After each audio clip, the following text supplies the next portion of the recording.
everybody, and welcome to another episode of Horror Movie Night. This week, we are talking about Night of the Demons 2 from, and I couldn't believe this when I saw this number, 1994. Yeah. This feels like it would have been late 80s for sure. But Scott, you picked this one. Let's talk about it. Why did you pick Night of the Demons 2? So, fun story. We got a hotel room, like the three of us got a two-bed hotel room off of the campus, quote-unquote, I suppose. So, like, we didn't get to have, like, the really fun con experience. Plus, I was sick as fuck. So, both Friday night and Saturday night, I was trying my best to, like, fall asleep and not cough to keep you guys up. I took, like, NyQuil or whatever, and I had my laptop with me, and I had 3 movies that I had found on my hard drive that I was going to watch. And one of them was Night of the Demons 2. And I literally got 10 minutes in both nights, and then, passed out from NyQuil, like planned. And I never got to finish it. And I was like, okay, well, I'll pick it for the show sometime. And since the Night of the Demons franchise is a Halloween franchise, they all happen on Halloween, I thought, Matt is being a loser and not letting me dictate our October programming to be a theme month, because he hates theme months because he gets tired of them. And so I was like, well, I'm just going to pick a Halloween movie. And here we are. Look, it's not that I hate theme months, but I think we all agreed when we did the anthology month, when we did the musical month, like, by the time you're watching your 4th musical in 2 weeks, you're kind of just burned out. And yeah, 4 musicals in a row is a lot, for us to discuss. And or like last year when we did 4 fucking anthologies, yeah, which was pretty brutal. But if we're just like, oh, let's pick cool movies that happen on or around Halloween, like that's not hard. That's like our bread and butter, man. Look, it's a horror movie. It's happening in or around Halloween in our hearts, regardless. But yeah, so Night of the Demons 2 is one of those movies where nothing happens for like an hour. Yeah, except there's a lot of nudity. Yeah. That is a plus side. That's a plus side. And then the other plus side is that this movie stars friend of the show, Robert Bacon, as cool guy that takes them to the house. My first note, and I felt like I was knocked up when I wrote this, but I had to laugh because I always have the time display at the top of my screen so I can see how much longer I have to go with the movie at all times. And the first set of boobs pop up at 4 minutes and 20 seconds into the movie. Oh, man. The 420 boys back at it. There's like so much nudity in this movie. Unnecessary nudity. Yeah, it happens every time I watch it with Jade. Every time. It's a bad luck. And you have to act, like you're not interested. You have to be like, oh, yeah, and you're playing Yahtzee on your phone. Like, well, yeah. They got to put boobs in everything? Dear God, Jade. Well, the thing is, she's just like typical, right? Like, she's like, your brother just only picks movies that have boobs in it. And she said it last night, like, oh, of course, Matt picks another movie with boobs in it. And I thought for a second, I said, her image of Matt has already been tainted. Scott's got a clean canvas, so I will not correct her. I was going to say, my movies are fairly boob-free, honestly. I'm pretty sure that I have a note. The fucking Funhouse. In the Funhouse, there are boobs within the first 3 minutes. The Funhouse was a listener-submitted movie, so I am in the clear. You would have been. But it's your fucking top 5. Yeah, this is my favorite movie. The shower scene. Oh my God, the boobies and the hand jobs. my top 5 horror movies, for the most part, are almost exclusively boob-free. Yeah, right. Weird. Like Sleepaway Camp, no boobs because they're all like 12. Are you sure there are no boobs in Sleepaway? Well, you probably just watched it, so yeah. Sleepaway Camp 2 is where all the boobs come in. Sleepaway Camp 1, boob free. Texas Chainsaw Massacre, boob free. Frighteners, boob free. Scream, boob free. Is that what the tagline for Sleepaway Camp is? Sleepaway Camp 2, where all the boobs come in. Guys, we really got to make our money back. We lost a lot of money on the first one. I got it. So one of the most interesting things in this movie for me Are the boobs. is the character of the nun. Is that interesting? Because I find her so annoying. Well, no. Here, let me say a fucking sentence. No! Like, they start off the introduction of her, and it's like she's practicing essentially karate with a ruler. Like, she is designed to be a character that as soon as you see her, you're like, oh, yeah, no, she's going to get killed in, like, the most terrible of ways. She's clearly the villain before the demons show up. And then she ends up being, like, the hero of the movie. And I thought that was kind of interesting, like, that they actually made a choice. Like, they made a choice to not just be like, okay, well, we've introduced her as, like, the evil nun, so clearly she's just going to be evil until she gets killed. And it's like, no, she actually has a redemption story arc in fucking Night of the Demons 2, of all movies. The thing I always question about these horror movies, and I don't know, maybe it's true, maybe I got lucky growing up, but, like, I got bullied. Right? Like, I got bullied a lot. There was a lot of bullies, but I got bullied for being fat or for being not cool or whatever. And the big thing in horror movies is, like, do people really bully other people for horrible traumas that they go through?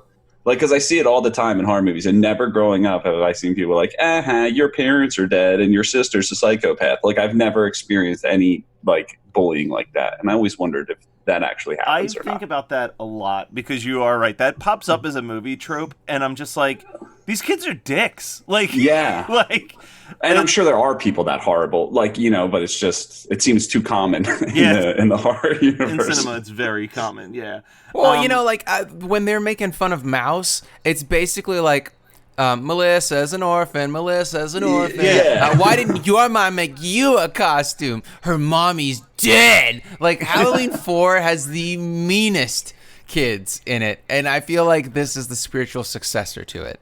I also think, I was thinking about this because obviously this movie wants us to remember the original Night of the Demons, because they're trying really hard to have all of the character archetypes and, like, basically follow the plot line.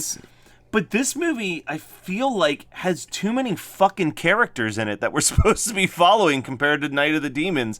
I don't know if it's... There are 5 characters in Night of the Demons, you know? Yeah, like, that's right. But I feel like even if there was, like, a slightly big cast in Night of the Demons, they were good at making each character uniquely different, where, like, they felt like... I was like, who the fuck is this guy? Like, people would just keep popping up, and I'd be like, I guess I'm supposed to care about this person now. And all I remember is Ben Stiller's wife and the dude from Dr. Giggles. Those are the only 2 people I remember in this movie. There's also the woman who is the meanest girl ever.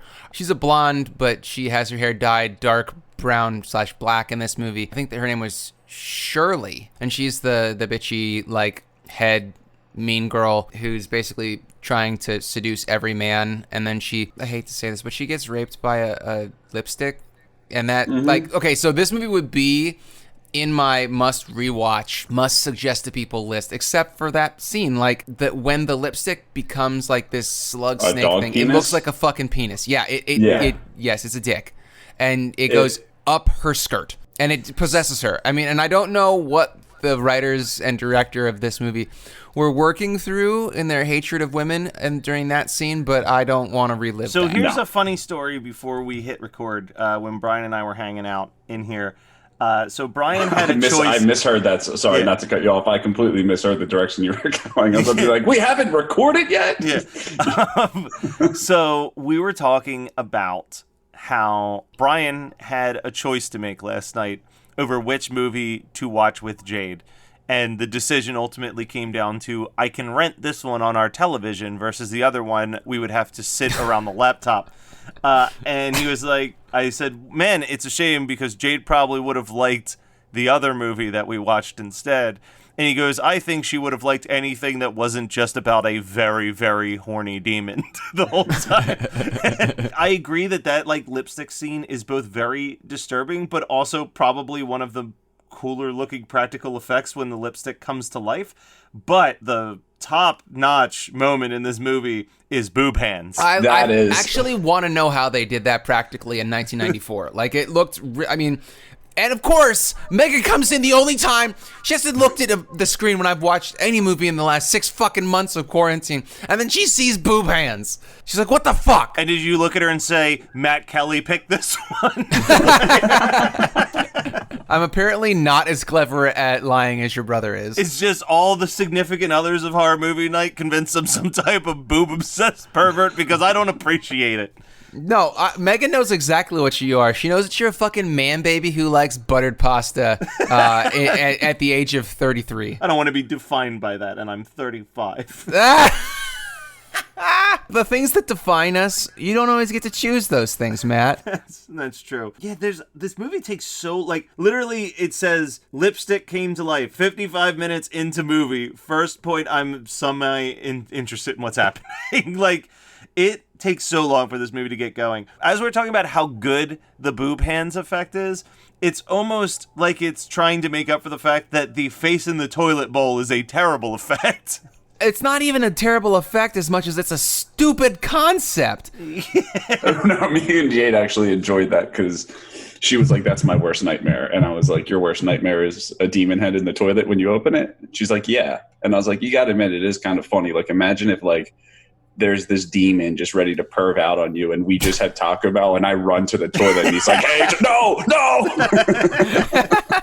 But once this movie gets going, and this is a thing that we've seen we just did Funhouse recently, and Funhouse, I think, falls into the same vein where it's like, it takes like a half hour to get going, but when it gets going, it's just like, kill, kill, kill, kill. So like, well, it's because they have twice the cast in this movie. Like, it's so, you're right that there are so many people that you just can't care about any of them. Like, yeah. And half the time I'm like, who's the fucking survivor girl? Is it Mouse because she's Angela's sister? And therefore she's gonna survive, and we're supposed to care about her because she's obviously not gonna take her top off. But then, sorry for anybody that hasn't watched Night of the Demons 2, but I'm going to spoil who the survivor girl is. It's BB.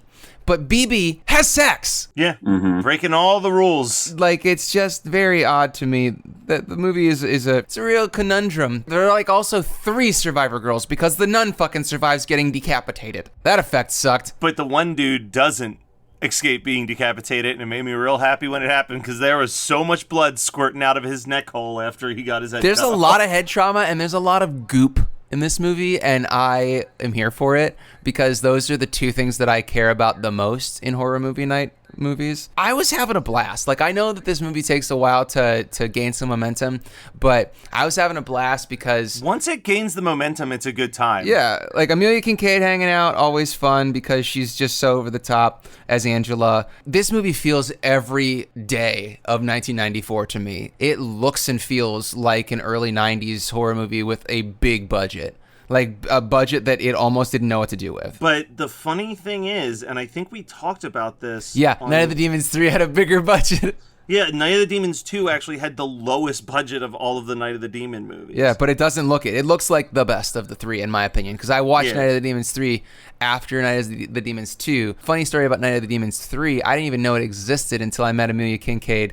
I was having her sign my Night of the Demons vinyl, and she was like, oh, have you seen the other 2? And I'm like, there's a third one. She's like, oh yeah, you gotta watch it. And I'm sorry, Amelia, I mean, I know she's not listening, but I'm sorry, Amelia, but I would have been better off not having watched the third one because yes, you get a lot of screen time, but the rest of that movie is absolute garbage, and it was like shot on fucking video in 1997. I think I've seen it once, and since you most recently watched it, remind me, is Night of the Demons 3 like essentially in a warehouse for a lot of it, and there's like a scene with like a truck? No, they're in Hull House. Okay, then I got no clue what I was remembering. I know that I watched all 3 of them in like one weekend at one point. I want to talk about the budgets real quick because you've got Night of the Demons. So in 1988, that movie had a budget of $3.1 million, right?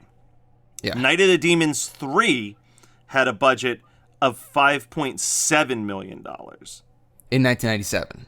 In 1997. Night of the Demons 2 in 94, and this is so entertaining to me, is the Wikipedia says the budget is either 1.4 million or 2.7 million, and it's got 2 different reference points for both of the budget prices.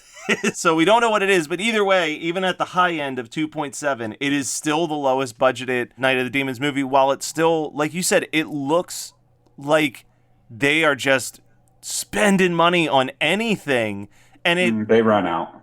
They run out at the very last scene. They run out. That CGI snake, oh my fucking god. That was goosebumps. Dude. I don't know, man. That it's not awesome, but it's oddly endearing because that is Amelia Kincaid in like a full body suit. No. You're talking about a different thing. I like the Medusa. That was dope. Yeah, I like the Medusa snake thing. I'm talking about the very last shot where she takes out the lipstick and a CGI snake explodes out of it into Yeah, that was terrible. No. The Medusa scene I enjoyed. Yeah, the Medusa snake is actually one of the highlights, I think. The only other thing I have written down that I really want to talk about, this also taps into like a thing that I noticed Scott loves, and I enjoy it too, to a certain extent, is like weird subversion of religious tropes. So like the idea that like this nun has what can only be described as a cooler filled with holy water for filling up water balloons is so funny to me. Like when they're getting ready to go into the whole house and she's just like filling up these water balloons with holy water. I was like, this is so fucking funny in like a Lost Boys kind of way. Like this is like they have the montage. Yeah, like this is like Frog Brothers shit. Like it's so funny that it's coming from like an actual nun. Well, she uses her like rosary as kind of like a whip, like it's like her vampire killer whip. She's Simon Belmont in Castlevania, and the reason I mention that is because I decided that I know I'm not gonna be able to go to any Halloween parties this year, but I'm going to be dressing up. So I decided I'm gonna do a Simon Belmont cosplay this year. It's on my mind, and I bought myself a 12-foot pleather whip that I'm going to use as my like vampire killing whip. Hers is made out of a rosary. Nice. Is Angela's family, does she come from like a Mormon family? Is that this story, or do they had no idea what a good girl dressed like, so they're like, all right, let's make Missy like Amish or overly Mormon? Well, I mean, her family's all dead essentially, right? Because didn't they say that the mom and dad like committed suicide because? No, I understand that, but she was dressed for 1772, and I didn't understand why. Well, that could have been the orphanage that she went to after they all. Like yeah, didn't you hear me sing song making fun of her for having dead parents? Yeah, get with the times. There was a point when I was watching this where I was like, is Mouse the same actress from the movie I have to watch after this? In certain shots, but she does look very similar. Like I was like, huh. I thought that for a second. Well, the funnier thing, basically like the rapisty kind of guy with the stupid hair who's friends with Shirley, the bad girl, and also Shirley's sort of boyfriend. The one who gets turned into a demon, and then I think he gets liquefied. Who was in Dr. Giggles? Z-Boy is his Z-Boy, name. thank you. He has a demon cock at one point. Demon cock, that's right, yes. He and Zoe Trilling, the woman who played Shirley, were both in Dr. Giggles. Yeah, that's why I recognize She's the one that gets the thermometer down the throat while he is trying to find fish the condom out of the... Yeah. You know, everyone's favorite party game. Fish the condom from the toilet. Sweeping the nation. Here's the bigger thing that I don't think that you guys quite understand. You didn't have a hard time with these busty college girls telling ghost stories before bed just in their bras? No, I assume that's what happens in all sororities. But they're not in college. That's the fucked up thing, is it's a high school. It's a Catholic high school. You think it's college. Like, I thought this was college when I was falling asleep watching it when I was high on NyQuil at Monster Mania a couple years ago. But it's supposed to be a Catholic high school. And so we're watching all these girls traipse around topless. And so it's like, oh yeah, these amazing double D breasts are supposed to be 17-year-old double D breasts.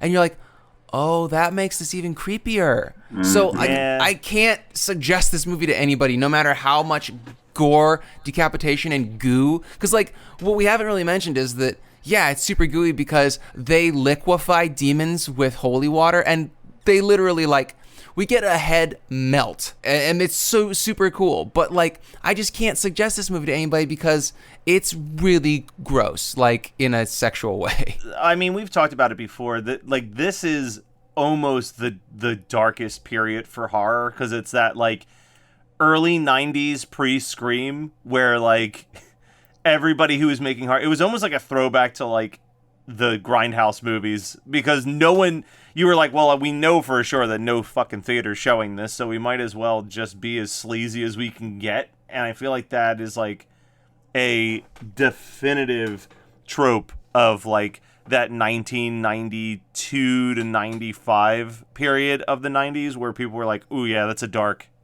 period in horror. I think it's because so much stuff was like these straight to movie films. Mm-hmm. Straight to video, you mean?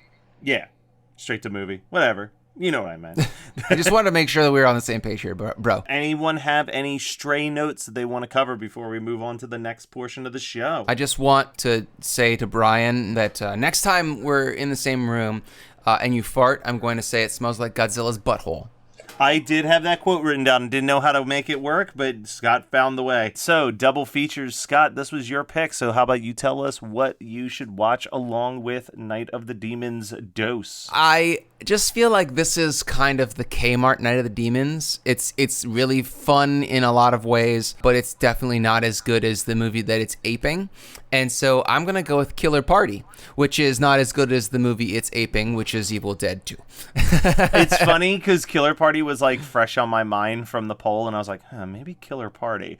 So I'm glad that you picked it, because you obviously picked that movie and have more confidence in what Killer Party is about, because I barely remember. I actually have it on tape. It is like such a good piece of shit. I'm going to go, I know this is a little taboo to pick something that is tied to the Night of the Demons franchise, but I feel like this is as good a time as ever to once again stand up for a remake that I feel like gets way too much bullshit thrown upon it. The Night of the Demons remake is probably the best Night of the Demons sequel out there, and I highly recommend people check it. Night of the Demons from 2009, starring, I think, Shannon Elizabeth. Shannon Elizabeth, bro. Yeah. And Edward Furlong.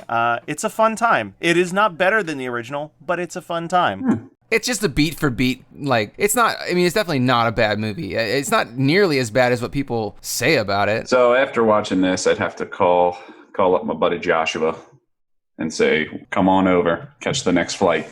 We're watching Beetlejuice, because there was a lot of scenes that just gave me the whole Beetlejuice vibe, with obviously the Medusa scene we talked about, the tongue coming out. And I just think Beetlejuice is a better fun movie. So I'd wash myself of this movie with a better movie. Ooh, hot take from Brian. Beetlejuice is a better movie than Night of the Demons 2. See, Matt is mocking me. But what he's saying is, how could he think that's a better movie? There's not a single boob in all of Beetlejuice. No, that is not how I think. I don't like this depiction of me. All right, Scott, what is your recommendation for this week? I'm going to give you a hot take. I watched New Mutants. I mean, and I definitely did it in a legal way, and it is not as bad as everyone said. I enjoyed it. I mean, it's not reinventing the wheel, and it's not utilizing Anya Joy-Taylor. I don't know. Like, it's not a great film, and I probably wouldn't rewatch it, but I think that it's a great way to, I mean, you just have to shit that turd out, you know? Like, it's not a turd, but I'm just saying, like, it's an intestinal blockage for the MCU. They just needed to get it out so that we could have mutants back in the MCU. And I think that they're going to be able to really flesh out the X-Men franchise correctly. And I think that they did a good job. Actually, I think that they did a great job of presenting all of those characters. I think that Ilyana was a little bitchy. I know she was supposed to be, but pretty much every character made sense, because I'm a huge New Mutants fan. I have all the comic books, I mean, from the first 50 or 60 issues or something like that. I thought that they did a good job of like characterizing them. I'm going to talk about a TV show that I had really low expectations for, but like 2 or 3 different people told me to check it out, and I was very hesitant. And I think I was hesitant because I suffered through Warrior Nun recently. But yeah, I'm sorry about that. I didn't even suffer through it after telling you to watch it. It's no problem. Teenage Bounty Hunters is so much fun. What the fuck is that? I've never even heard of that. So it's a new Netflix series. It reminds me a little bit of Psych in the way that it's like humor is, but it's 2 twins that go to Catholic school together, and that's why I'm talking about it. Kind of brings it back into Night of the Demons too as well. But they go to Catholic school together, and one night they get into a car accident, and the person who they hit turns out that they have a bounty on his head, and they befriend the bounty hunter that's there to capture him and basically lie their way into being like, oh no, yeah, we're bounty hunters. We just look really young. That's how we get into places. So they kind of start teaming up with this guy to like catch different fugitives. And it's kind of just like a Monster of the Week type show. Like each week it's a different bounty that they're trying to do.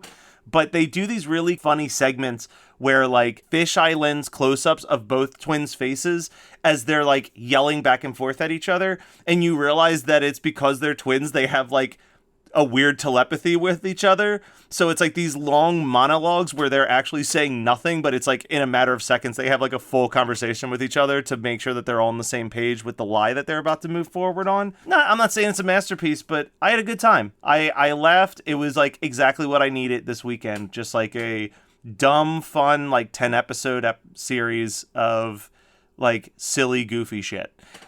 So highly recommend that one. Boys season 2. Yeah. Okay, so I was gonna actually ask you if you weren't gonna talk about it, I was gonna be like, have we all caught up on The Boys? I didn't watch this week's episode, and obviously for the listeners, by the time this drops, season 2 is finished, but season 2 just started at the time that we recorded. So I've watched the first 3 episodes. Okay, I watched the first 4. four. Yeah, I watched the first 4 too. Can we talk about the whale scene? The whale scene, so gratuitous. It's so good, though. The Deep is like the runaway star of this season right now. I feel like every time that he's on screen, I'm captivated. Well, wait until episode 4 because Stormfront really, Dude, she takes care of the. I liked Stormfront right out the gate. Like, when she shows up on the Instagram story, I was like, ooh, this is going to be Stormfront season, and I'm okay with that. Like, let's do this. she's awful. Oh, she's great. She's you're supposed to fucking hate her. Yeah, she's worse than Homelander, which is incredible. Like, I mean, my prediction is that those two are gonna fuck before this season is over. No, they're definitely not gonna fuck, dude. Like if you'd seen episode 4, you'd know. Oh, I am so pissed, Matt. Why you have nothing to do and you haven't watched episode 4 yet? Because I watched Teenage Bounty Hunters, but I didn't watch the 4th episode of The Boys. Like the 4th episode of this season so far is the best episode of The Boys that they've done. Mm-hmm. Listen, first of all, how dare you? I watched Teenage Bounty Hunters on Thursday, and I had a lot of shit to do on Friday, okay? I recorded 7 fucking podcasts yesterday, and then still had to find time. That sounds like a you problem. And then found time. Then I had to find time to watch these 2 movies and a movie for that podcast. So I'm sorry that I didn't have time to watch The fucking Boys yet. I'm gonna watch it when we're done recording. Don't you shame me. All I'm going to say is this. There is a scene where Jade looked over and saw my face that was just a mix of confusion and disgust. And arousal? Is that the... Yep. I was watching that. I couldn't sleep last night, so I'm watching that. It's like 3 a.m. or this morning, I suppose. And it happens, and I was just like, oh. Well, now I definitely need to watch what happened. All right, so The Boys was great. Yeah. All right, well... Sounds like a lot of big recommendations. Everyone clearly agrees that the Teenage Bounty Hunters is the best of the recommendations this month. So, that's the most. I feel like you made that up. Like that sounds like the most Matt Kelly on the spot concept for a TV show ever. You're like about to go into a pitch meeting, and you're like, you had a half a cup of coffee, and so of course your uncaffeinated brain is like. Oh, fuck caffeine! Oh, I gotta come up with an idea. How about Teenage Bounty Hunters who are twins that can talk to each other in their minds? Yes! Hey, man, whatever. It's got a 91% on Rotten Tomatoes, so some people agree with me at least. But yeah, no, that was Night of the Demons Part 2 from 1994, is picked by Scott. Next week, we'll be talking about a movie that I picked that Scott has been wanting me to pick for, I don't know, 5 years. So we are finally talking about it. So pop on over next week and see what we're talking about.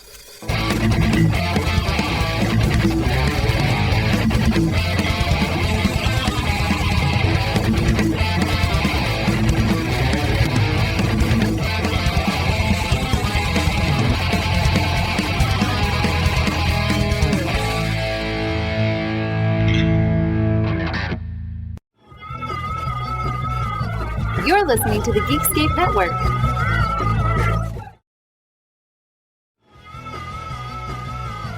You're listening to the Geekscape Network.